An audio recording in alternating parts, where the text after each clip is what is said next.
नमस्कार, आप देख रहे हैं न्यूज़ वन इंडिया। मैं हूं आपके साथ पूजा यादव।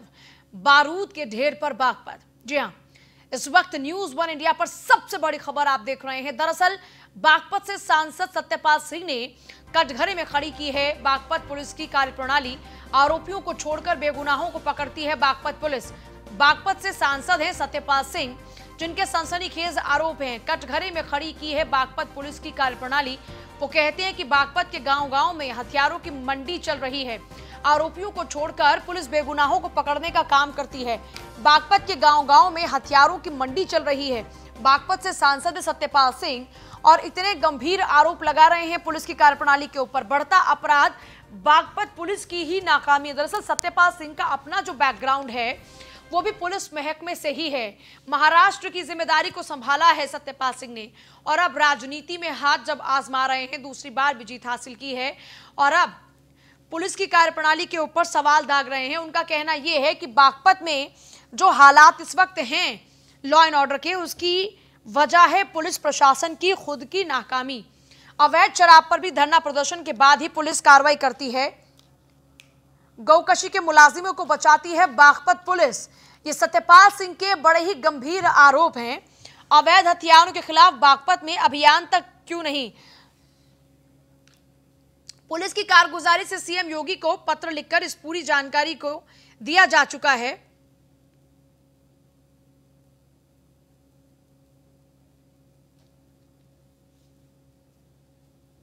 स्थानीय पुलिस की नाकामी है। देखिए, अगर आप लोगों को ध्यान होगा, आप लोगों ने लिखा भी था। मैंने पहले पिछले लगभग 2 वर्षों से मैं ये कह रहा हूँ कि क्षेत्र में अवैध हथियार की भरमार है। शायद ही कोई गांव होगा जहाँ 20-30 घरों में अवैध हथियार न हो। लोग तो ज़्यादा बोलते हैं। मैंने अभी 8 जुलाई को अपील की थी आप लोगों ने छापाई अखबार के अंदर कि एक मुहिम, एक अभियान चलाना चाहिए कि अवैध हथियार वाले कौन हैं। गुंडा आदमी, बदमाश आदमी किसी भी पार्टी का हो, किसी के प्रति किसी के दबाव में नहीं आकर के उस पर कार्रवाई की जाए।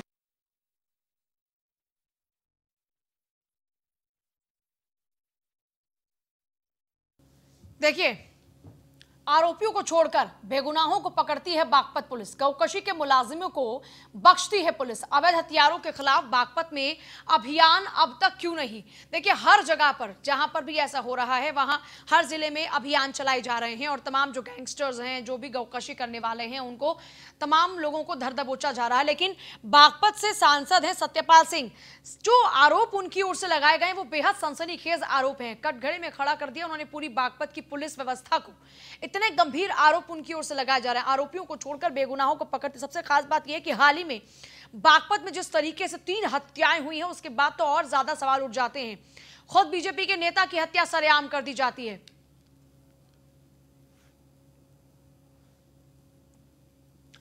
अब सत्यपाल सिंह, जिनका खुद का बैकग्राउंड पुलिस महकमे से रहा है, अगर वो कुछ कह रहे हैं तो जाहिर सी बात है उनकी बातों में दम है।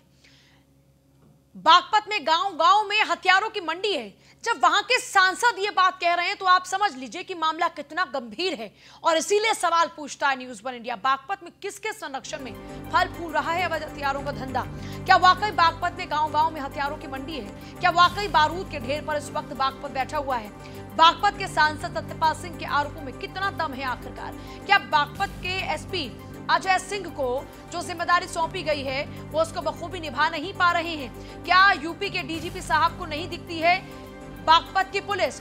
बागपत के सांसद सत्यपाल सिंह के आरोपों में आखिरकार कितना दम है? सवाल नंबर 4। सवाल नंबर 5 ये है कि एसपी अजय सिंह को आरोपियों को छोड़ना आखिरकार क्यों पसंद है?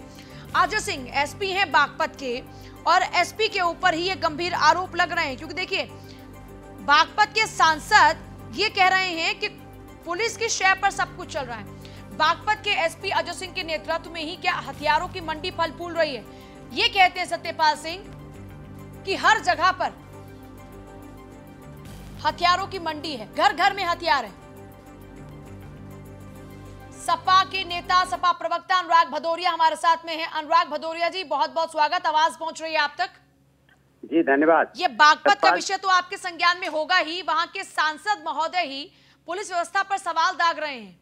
वो कह रहे हैं कि बागपत में हर घर में हथियार हैं और ये सब कुछ संरक्षण पुलिस के ऊपर ही आरोप लगाते वो कह रहे हैं कि सब कुछ संरक्षण पुलिस के अंडर चल रहा है।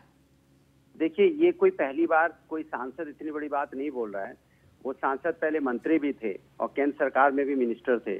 लगातार भारतीय जनता पार्टी के विधायक और सांसद इस बात को उठा रहे हैं उत्तर प्रदेश के अंदर में कि उत्तर प्रदेश के अंदर में पुलिस और प्रशासन उत्तर प्रदेश की कानून व्यवस्था चलाने में और भ्रष्टाचार को रोकने में नाकाम रहा है लगातार।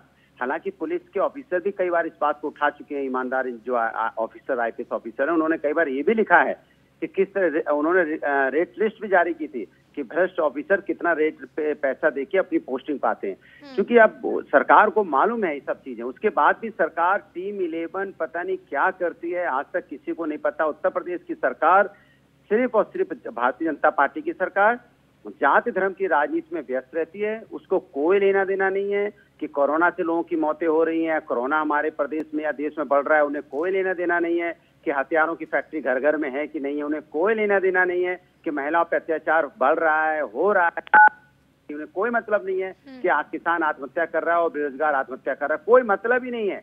आप भी रोज घटना उठाते हैं, हम लोग भी रोज बोलते हैं, लेकिन भारतीय जनता पार्टी के कान में जूं नहीं रहता है, क्योंकि उनके दिमाग में घर कर गया ये बात कि विकास से, डेवलपमेंट से और कानून व्यवस्था से सरकार नहीं आती है। वो जानते हैं सरकार कैसे आती है। उनको लगता है कि जाति धर्म की हम राजनीति करेंगे, क्योंकि वही कामयाब है, उसी से हमें सरकार मिलनी है। इन सब चीजों तो इन सब फालतू की बातें, कोई सरकार नहीं आती और थोड़ा बहुत इनकाउंटर का माहौल बनाए रहो, कम इनकाउंटर कर देते हैं। अरे किसका इनकाउंटर करते हैं आप? लगातार महिलाओं पे अत्याचार बढ़ता जा रहा है, पद में खुलेआम मर्डर हो गया, मर्डर, चोरी, डकैती, हत्याएं बढ़ रही हैं, तो आप किसका इनकाउंटर करते हैं ये भी तो बताइए। इनकाउंटर कोई गिनीज वर्ल्ड रिकॉर्ड में लिखने के लिए थोड़ी आप बना रहे हैं कि हमको इनकाउंटर करके अपनी संख्या बढ़ानी है। आपको अपराध रोकना चाहिए।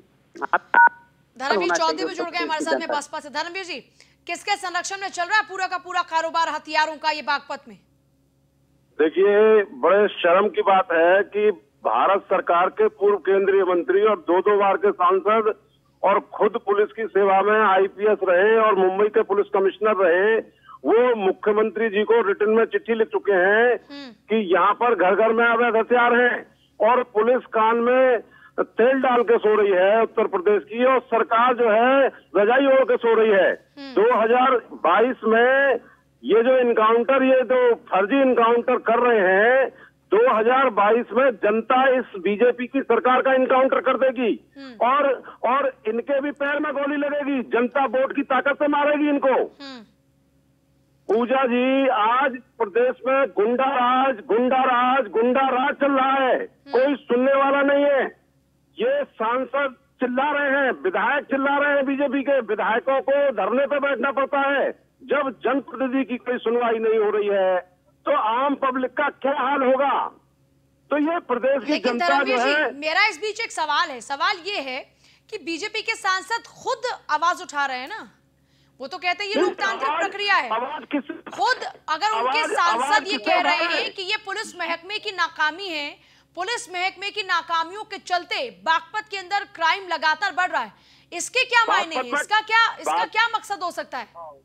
नहीं, इसका मकसद यह है कि गुंडों का जो मनोबल बढ़ा हुआ है और पुलिस का मनोबल गिरा हुआ है। जब आप अच्छे आईपीएस अफसरों की नहीं सुनेंगे और एक ही जाति के जो है 60% दरोगा लगा के रखेंगे और वो सब मुख्यमंत्री को अपना रिश्तेदार बताएंगे, तो सुनवाई जनता की कैसे होगी? तो इसका मतलब क्या बीजेपी के नेताओं की भी सुनवाई नहीं हो रही क्या सरकार में? नहीं, किसी की सुनवाई नहीं हो रही। सत्यपाल सिंह इसलिए ऐसी बातें कर रहे हैं? बिल्कुल सुनवाई नहीं हो रही। सरकार को क्यों नहीं घेर रहे हैं? पुलिस महकमे को क्यों घेर रहे हैं? अगर उनकी सुनवाई पूजा जी हो रही होती तो वो प्रेस में रिलीज क्यों करते अपने बयान को कि मेरी पुलिस नहीं सुन रही है, मेरा मुख्यमंत्री नहीं सुन रहा है? और जब आप अच्छे अफसरों को प्रताड़ित करेंगे, वैभव कृष्ण ने लिखा था अपनी चिट्ठी में कि आईपीएसओ को कैसे ट्रांसफर मिलता है, पोस्टिंग मिलती है, कितने पैसे दरोगा देता है, कितना आईपीएस देता है। उन आईपीएसओ के खिलाफ कार्रवाई करने से पहले उसी को इन्होंने यहाँ से हटा दिया। तो ये सरकार जो है दोहरी नीति पे काम कर रही है, ये अपराधियों के मनोबल को बढ़ाती है और पुलिस और खाकी और खादी का गठजोड़ जो है वो आज उत्तर प्रदेश में उसका नतीजा आप देख रहे, चारों तरफ हाहाकार मचा हुआ है। हापुड़ में बलात्कार होता है, एक बेटी जो है बुलंदशहर में मारी जाती है, एक पत्रकार गाजियाबाद में मारा जाता है, विशाल त्यागी के 2 महीने होने जा रहे हैं, आज तक विक्रम त्यागी को आज तक पुलिस का पता नहीं लगा पाई है। तो ये त्राही त्राही पूरे प्रदेश में मची हुई है। जनता इंतजार कर रही है 2022 का, इनको उखाड़ फेंकेगी। इनके मुंह में राम है और बगल में छुरी है, और छुरी जनता पर चल रही है। दोनों के पास वापस लौट रही है। सत्यपाल सिंह का फिर से बयान सुन लीजिए। बीजेपी के सांसद सत्यपाल सिंह दोबारा से चुने गए हैं, जीत हुई और उसके बाद अब पुलिस महकमे को सवालों के घेरे में लाकर खड़ा कर दिया। जरा सुनिए फिर से उनका बयान। ये स्थानीय पुलिस की नाकामी है। देखिए, अगर आप लोगों को ध्यान होगा, आप लोगों ने लिखा भी था, मैंने पहले पिछले लगभग 2 वर्षों से मैं ये कह रहा हूँ कि क्षेत्र में अवैध हथियार की भरमार है। शायद ही कोई गांव होगा जहां 20-30 घरों में अवैध हथियार न हो। लोग तो ज़्यादा बोलते हैं। मैंने अभी 8 जुलाई को अपील की थी, आप लोगों ने छापाई अखबार के अंदर कि एक मुहिम, एक अभियान चलाना चाहिए कि अवैध हथियार वाले कौन हैं। गुंडा आदमी, बदमाश आदमी किसी भी पार्टी का हो, किसी के प्रति किसी के दबाव में नहीं आकर के उस पर कार्रवाई की जाए। अभी मुझे बताया गया, अभी 7-8 दिन पहले बावली के अंदर कुछ अवैध हथियार बनाते हुए लोग मिले, उस केस को रफा दफा कर दिया गया। परसों जो है, इनको चंद्रवीर जी को मालूम है कि किस प्रकार से बड़ौद के अंदर अवैध शराब का चल रहा था, और जब तक वहाँ शराब, गांजा जो है, नशीले पदार्थ, जब तक लोग वहाँ धरने पर नहीं बैठे तब तक कोई कार्रवाई नहीं हुई। कल जो है गाय कटी हुई यहाँ पर जो है पकड़े गए, उसके ऊपर अज्ञात के खिलाफ केस रजिस्टर कर देते हैं। जो असली आरोपी हैं, असली अपराधी हैं, उनको छोड़ करके दूसरों को अज्ञात बना के दूसरों को परेशान करते हैं। मैंने माननीय मुख्यमंत्री जी को अभी पिछले हफ्ते ये बात कही थी, आज सवेरे भी उनको मैंने बात कही है कि स्थानीय पुलिस का ये नाकामी है, भ्रष्टाचार है। जो अपराधी उनको पकड़ा नहीं जाता है, और किसी के दबाव में, दोबारा मैं बहुत कह रहा हूँ, आप लोगों ने माननीय मुख्यमंत्री जी को भी सुना भी होगा, पढ़ा होगा। उन्होंने बोला, मैं भी इस बात की मांग करता हूँ कि कोई भी अपराधी हो, किसी भी पार्टी के हों, किसी भी गांव के हों, किसी के भी रिश्तेदार हो, सबसे पहले तुरंत उनको गिरफ्तार करना चाहिए। केवल एक गिरफ्तारी से बात नहीं बनेगी। जो भी गुंडे तत्व हैं यहाँ पर क्षेत्र के अंदर, सबके खिलाफ सख्त कार्रवाई की। ये स्थानीय पुलिस की नाकामी। सख्त कार्रवाई होनी चाहिए, सिर्फ खाना पूर्ति नहीं कि गिरफ्तारी हो गई और खाना पूर्ति हो गई, मामला खत्म, रफा दफा, उसके बाद वो छूट जाएगा और वहीं पर ही सब केस फुल स्टॉप। अब ये जो पूरा प्रकरण सामने आया है और जिस तरीके से खुद वहां के मौजूदा सांसद सवाल दाग रहे हैं, उसके बाद सवाल पूछता न्यूज़ 1 इंडिया, बागपत में आखिर किसके संरक्षण में फल फूल रहा है अवैध हथियारों का धंधा? क्या वाकई बागपत में गांव-गांव में हथियारों की मंडी है? सवाल नंबर 3 ये है, क्या वाकई बारूद के ढेर पर इस वक्त बैठा हुआ है बागपत? क्योंकि जिस तरीके से लगातार वहां पर हथियार बन रहे हैं और हथियारों की मंडियां चल रही हैं, उससे तो यही अंदाजा है कि बारूद के ढेर पर इस वक्त बैठा है बागपत। बागपत के सांसद सत्यपाल सिंह के आरोपों में आखिरकार कितना दम है? सवाल यह भी है कि बागपत के एसपी अजय सिंह को आरोपियों को छोड़ना ज्यादा पसंद है, और क्योंकि ये आरोप लगा जा सत्यपाल की ओर से कि वो बेगुनाहों को पकड़ते हैं और गुनहगारों को छोड़ते हैं। क्या बागपत के एसपी अजय सिंह से क्राइम कंट्रोल नहीं हो रहा? क्या बागपत के एसपी अजय सिंह के नेतृत्व में फल फूल रही है हथियारों की मंडी? सवाल यह भी है, बागपत पुलिस की कार्यप्रणाली पर सवाल उठ रहे हैं, जिम्मेदार कौन है? क्या गौ हत्या होने पर अज्ञात बदमाशों के खिलाफ मुकदमा दर्ज करके पुलिस मामले को रफा दफा कर देती है, जबकि पता होता है कि गौ हत्या करने वाले कौन लोग हैं? इसके अलावा सवाल यह भी है कि असली गौ हत्यारों को छोड़कर बेगुनाहों को आरोपी बनाती है पुलिस। बागपत के एसपी अजय कुमार सिंह आखिर कर क्या रहे हैं? मुंबई के पूर्व पुलिस कमिश्नर सत्यपाल सिंह से आखिर बागपत पुलिस कुछ सीखती क्यों नहीं है? देखिए, हमने शुरुआत में आपको जिक्र किया कि मुंबई से पुराना नाता है पुलिस कमिश्नर का। बीजेपी से हमारे साथ में अनिला सिंह जुड़ गई हैं। अनिला जी, सत्यपाल सिंह बीजेपी के ही सांसद हैं और उनकी जो नाराजगी है वो तो आपको शायद पता होगा, लेकिन मैं फिर सुना दूं। 2-3 बातों को लेकर मुख्यतः उठा रहे हैं। पहला ये कि चाहे आरोपी कोई भी हो, किसी भी पार्टी का क्यों ना हो, उनके खिलाफ में सख्त से सख्त कार्रवाई होनी चाहिए, बजाय उनकी गिरफ्तारी कर मामले को रफा दफा करने के। दूसरी बात यह कि पूरे पुलिस महकमे को सवालों के घेरे में लाकर खड़ा कर दिया कि बागपत में अगर हथियारों की मंडी फल फूल रही है तो उसके लिए जिम्मेदार है वहां की मौजूदा पुलिस। अनिला जी, नहीं, अगर इस प्रकार के प्रश्न जो है वहाँ पे बागपत के सांसद जी ने उठाए हैं तो उसका संज्ञान जो है मुख्यमंत्री जी बिल्कुल लेंगे, और जो शीर्ष अधिकारी हैं पुलिस विभाग के वो इसकी जांच करेंगे और मालूम करेंगे कितनी सत्यता है, क्या नहीं है। परंतु मुझे लगता है जो भी कोई जनप्रतिनिधि होता है उसकी आवाज, उसकी बात जरूर सुननी चाहिए। अगर वहाँ पे कोई भी लोकल अधिकारी है, चाहे वो पुलिस विभाग का हो या कोई और विभाग का हो, अगर वो अपना कार्य ठीक से नहीं कर रहा है और जनप्रतिनिधि उसकी शिकायत करता है तो योगी सरकार में बिल्कुल बात सुनी जाती है और अच्छे से जांच होती है और एक्शन लिया जाता है। अनुराग भदौरिया जी, अनिला जी की बात को आप सुन रहे हैं, कितना इत्तेफाक रख रहे हैं इस बात से? अनुराग भदौरिया हैं हमारे साथ, धर्मवीर जी हैं हमारे साथ। शायद संपर्क हमारा दोनों से फिलहाल टूट चुका है, लेकिन अनिला जी लगातार बनी है। लेकिन अनिला जी, वो ये बात जो कह रहे हैं कि कोई भी हो उसके खिलाफ में सख्त से सख्त कार्रवाई होनी चाहिए, इसका मतलब उनका डिससेटिस्फेक्शन है इस बात को लेकर।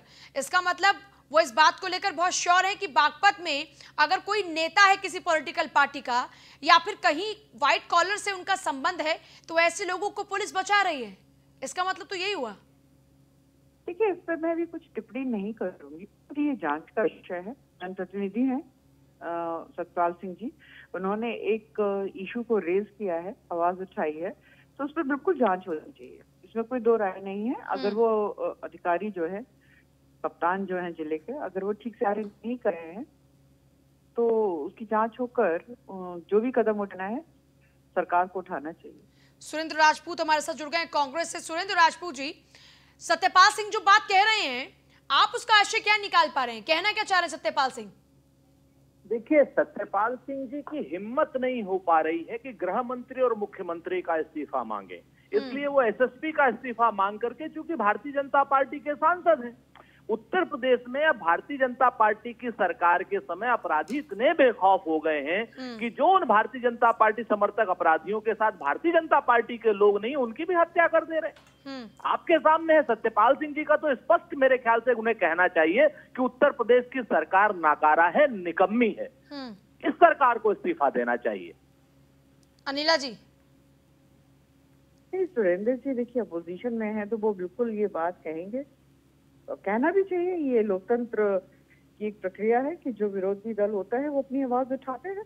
और मैं तो एक ही बात कहूंगी हमेशा कि शासन और प्रशासन हमेशा मिलकर अच्छा सत्ता चलाते हैं, और यहाँ पर अगर किसी को भी शासन को प्रशासन से या कहीं से कुछ भी कोई दिक्कत आती है तो बिल्कुल अपनी आवाज उठानी चाहिए, और जो सीनियर्स होते हैं तो वो उसकी जांच करवाते हैं। यहाँ पर जो सांसद जी हैं उन्होंने एक बात सामने रखी, तो जैसा मैंने शुरू में कहा कि जो सीनियर पुलिस ऑफिसर्स हैं, अनिला जी, विपक्ष ये भी आरोप लगा रहा है, आपको याद होगा वैभव कृष्ण ने किस तरीके से आरोप लगाए थे कि पोस्टिंग के लिए पैसे लिए जाते हैं। विपक्ष ये कह रहा है कि जब पोस्टिंग पैसे लेकर की जाती है तो उन अधिकारियों से आप क्या अपेक्षा रख सकते हैं? क्या वो जिले में कानून को बेहतर करने के लिए, कानून व्यवस्था को बेहतर करने के लिए कुछ प्रयास करेंगे या फिर जेबें गरम करेंगे? मेरी व्यक्तिगत जानकारी में बिल्कुल भी ऐसा नहीं है कि पैसे लेके ट्रांसफर पोस्टिंग होती है। अब वैभव कृष्ण जी ने क्या कहा, उन्होंने कुछ उसके उदाहरण जो है प्रूफ के साथ बिल्कुल भी नहीं सामने रखे।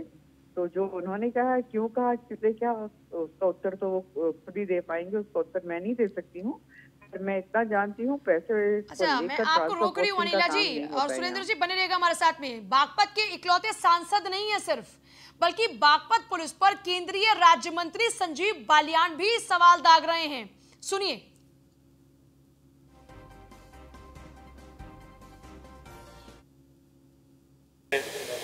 जब पूरे प्रदेश में भारतीय जनता पार्टी की सरकार बनने के बाद एक ऐसा मुद्दा कानून व्यवस्था है जिस पे कह सकते हैं कि वाकई बहुत अच्छा काम हुआ, और कहीं ना कहीं बागपत डिस्ट्रिक्ट में लगातार घट रही घटनाएं चिंता का विषय, सख्त कार्रवाई होनी चाहिए, चाहे वो पॉलिटिकल लिंक हो चाहे वो क्रिमिनल लिंक हो, किसी भी तरह का लिंक हो, निष्पक्ष जांच हो। जो इस जनपद का माहौल खराब करना चाहते हैं, जो कोई भी हों कुछ लोग, उनके खिलाफ सरकार को, पुलिस प्रशासन को सख्त कार्रवाई करनी चाहिए। जब पूरे प्रदेश में भारतीय जनता पार्टी की सरकार बनने के बाद एक ऐसा मुद्दा कानून व्यवस्था है जिस पे कह सकते हैं कि वाकई बहुत अच्छा काम हुआ, और कहीं ना कहीं बागपत डिस्ट्रिक्ट में लगातार घट रही घटनाएं चिंता का विषय। सख्त कार्रवाई होनी चाहिए, चाहे वो पॉलिटिकल लिंक हो, चाहे वो क्रिमिनल लिंक हो, किसी भी तरह का लिंक हो, निष्पक्ष जांच हो। जो इस जनपद का माहौल खराब करना चाहते हैं, जो कोई भी हों कुछ लोग, उनके खिलाफ सरकार को, पुलिस प्रशासन को सख्त कार्रवाई करनी चाहिए। अनिला जी, अब इसको क्या समझा जाए? पहले तो सिर्फ अकेले वहां के सांसद थे, अब तो राज्य मंत्री भी ये बात कह रहे हैं कि कानून व्यवस्था उत्तर प्रदेश में तो ठीक है, लेकिन बागपत में सब कुछ ठीक नहीं है। ये कैसे हो सकता है कि बारिश की बौछारें पूरे उत्तर प्रदेश पर पड़ रही हैं, लेकिन बागपत ऐसा जिला है जहां पर ये बौछारें पड़ नहीं रही हैं ईमानदारी की, वफादारी की, बेहतर कानून व्यवस्था की? नहीं, संजीव बालियान जी ने भी यही बात कही है ना कि जांच होनी चाहिए। यही बात मैं कह रही हूँ कि जांच होनी चाहिए, बिल्कुल देखना चाहिए। देखिए, ऐसा है कि उनके जिले में अनिला जी देखिए, वो जनता के प्रतिनिधि हैं। सबसे बड़ी बात तो है कि संजीव बालियान राज्य मंत्री भी हैं, और वहीं अगर वहां के सांसद की बात करें सत्यपाल सिंह की, वो भी मंत्री रहे हैं और आज एक बार फिर से जीतकर वो भी सांसद बने। दूसरा ये कि उनका खुद का बैकग्राउंड ही पुलिस महकमे से है, उन्होंने मुंबई की कमान को संभाला है, और मुंबई में कितना क्राइम है और वहां पर क्या चलता है ये सब हम लोग बखूबी जानते हैं। दोनों की बातों में जो मैं एक बात समझ पा रही हूं, दोनों एक ही लाइन बोल रहे हैं, पॉलिटिकल लिंक और क्रिमिनल लिंक। इसका मतलब ये है कि बागपत जिले के अंदर क्रिमिनल लिंक हैं, पॉलिटिकल लिंक हैं, जिसकी वजह से बागपत के अंदर हथियारों की मंडी खूब फल फूल रही है। नहीं, क्रिमिनल्स कहाँ नहीं होते, ये बता दीजिए किस जिले में क्रिमिनल्स नहीं होते हैं? और हर जिले में क्रिमिनल्स होते हैं और पुलिस जो है उनके खिलाफ एक्शन लेती है। लेकिन यहाँ नहीं ले रही, यही तो बात है ना अनिला जी। क्रिमिनल हर जगह पर होते हैं, हर जिले में होते हैं, पूरे देश में होते हैं, क्राइम सब जगह पर होता है। मैं आपकी बात मान गई। ये जो पॉलिटिकल लिंक की बात दोनों कर रहे हैं, ये कौन से पॉलिटिकल लिंक हैं? नहीं, तो हम तो जानते हैं ना अच्छी तरीके से कि किस प्रकार से समाजवादी पार्टी है और वहाँ पे आरएलडी है। ये जो राजनीतिक दल है, इस प्रकार के जो राजनीतिक दल है, ये तो हमेशा पॉलिटिकल राइवलरी और इन सब में विश्वास रखते हैं। इसी जांच का विषय है। देखिए, यहाँ पर अगर कोई मंत्री, सांसद या कोई अधिकारी कुछ कह दे, उससे नहीं कोई चीज सिद्ध हो जाती है। जांच के बाद ही सिद्ध होता है कि जो कहा जा रहा है उसमें कितनी सत्यता है। एसपी सिंह हमारे साथ जुड़ गए हैं। एसपी सिंह जी, बहुत बहुत स्वागत है आपका।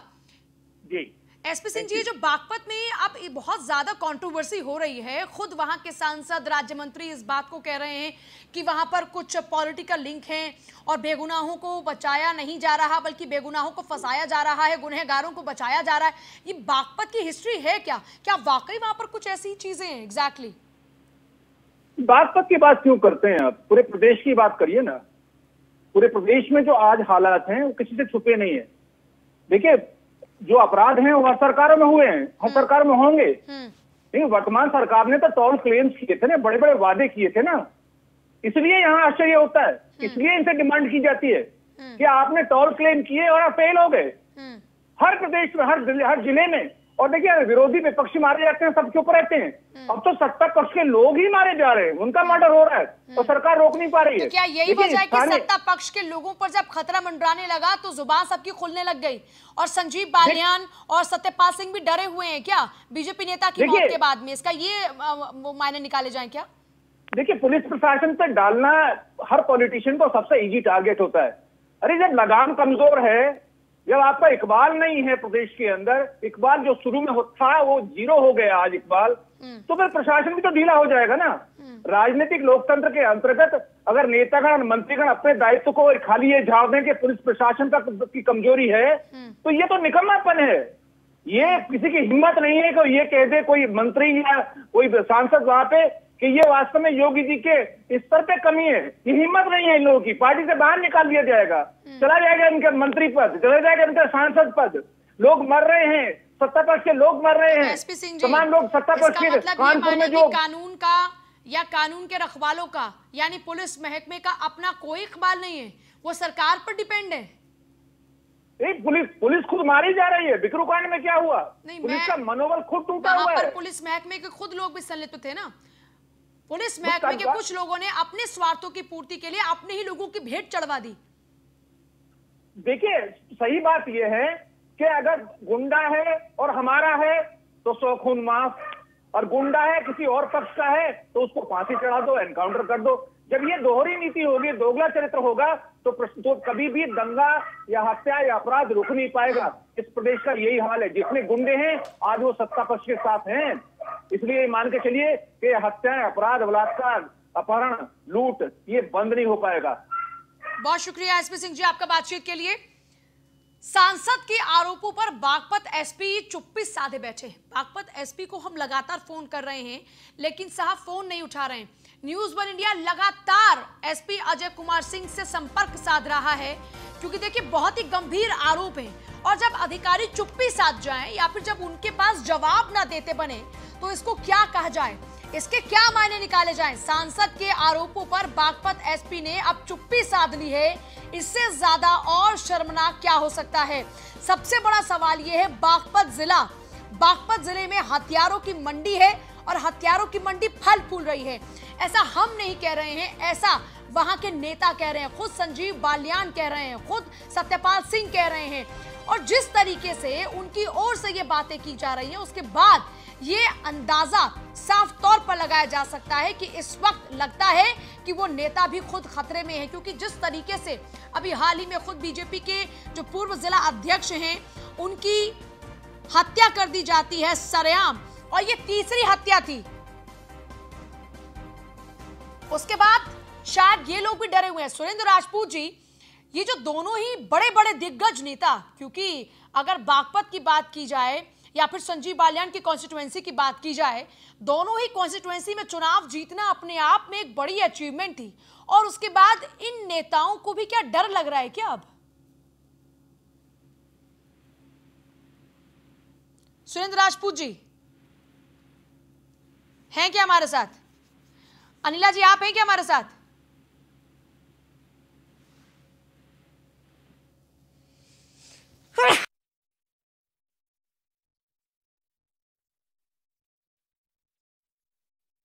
सवाल यहां पर यह उठ रहा है। हमारे साथ में बाकी के लोग अभी नहीं हैं लेकिन सबका शुक्रिया जुड़ने के लिए।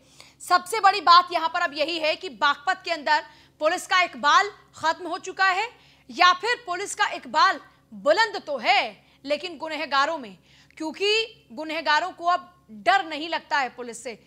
यहां पर आरोप जो लगाए जा रहे हैं वो ये कि खुद पुलिस का संरक्षण है और इसीलिए गुनहगार लगातार पनाह पाए हुए हैं और जिनको पनाह हो उन्हें किसी का डर नहीं होता। छोटा सा ब्रेक।